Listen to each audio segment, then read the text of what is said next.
उनमें बैठे कई लोग गंभीर रूप से घायल हो गए। पुलवामा में मुठभेड़ में शहीद हुए मेजर विभूति कुमार ढौंडियाल का पार्थिव शरीर देहरादून में उनके घर पहुंचा। शहीद को श्रद्धांजलि देने के लिए बड़ी तादाद में लोग उनके घर पर जुटे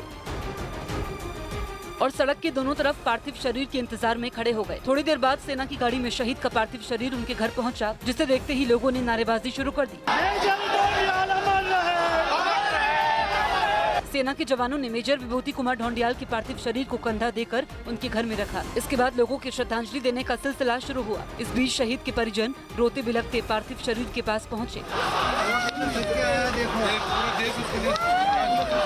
वहीं शहीद के घर के बाहर खड़ी भीड़ हाथों में तिरंगा लहराते हुए नारे लगाने लगी। 16 फरवरी को देहरादून के ही मेजर चित्रेश सिंह बिष्ट राजौरी के आईडी ब्लास्ट में शहीद हुए थे। पुलवामा में आतंकी मुठभेड़ में शहीद हुए मेजर विभूति शंकर ढौंडियाल का अंतिम संस्कार आज हरिद्वार में होगा।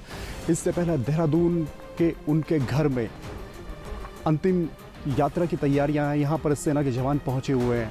रिथलिंग परेड जो आखिरी सलाम होता है सेना के जवानों का अपने साथी को, वो यहाँ पर दिया जाएगा। 9:45 बजे उत्तराखंड के मुख्यमंत्री त्रिवेंद्र सिंह रावत यहाँ पहुँचेंगे और श्रद्धांजलि देंगे।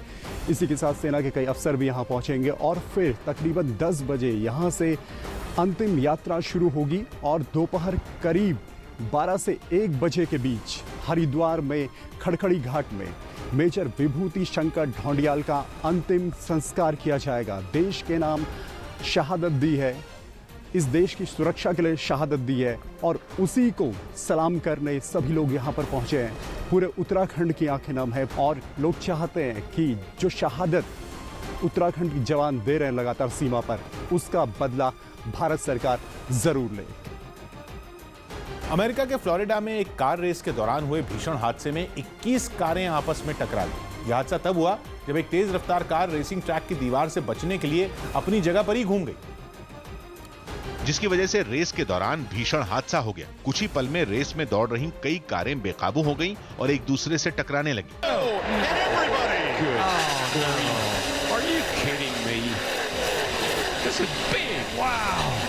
इस हादसे का शिकार हुई कई कारों से चिंगारियां निकलने लगी। थोड़ी देर में कुछ कारें रेस से बाहर होकर किनारे पर आ खड़ी हुई। उन्हें हटाने के लिए रेस को करीब 40 मिनट तक रोकना पड़ा। हालांकि इससे पहले भी रेस के दौरान छोटे बड़े कई हादसे हुए। सबसे पहला हादसा तब हुआ जब 1 नंबर वाली एक काली कार बेकाबू हो गई और एक नीली कार उससे टकरा गई। बाद में उसे एक लाल कार ने टक्कर मार दी। रेस के अंत में भी एक बड़ा हादसा हुआ जब एक कार अपनी दाहिनी तरफ घूमकर दीवार से जा टकराई। इसके बाद कारों के टकराने का सिलसिला ही शुरू हो गया। ऐसे कई हादसों के बावजूद इस रेस को डेनी हैमलिन नाम के रेसर ने जीत लिया, जिन्होंने अंत तक रेस पर अपनी पकड़ नहीं खोई। तमिलनाडु में बीजेपी और एआईएडीएमके के बीच आज गठबंधन का ऐलान हो सकता है। इसके लिए बीजेपी अध्यक्ष अमित शाह चेन्नई जाएंगे।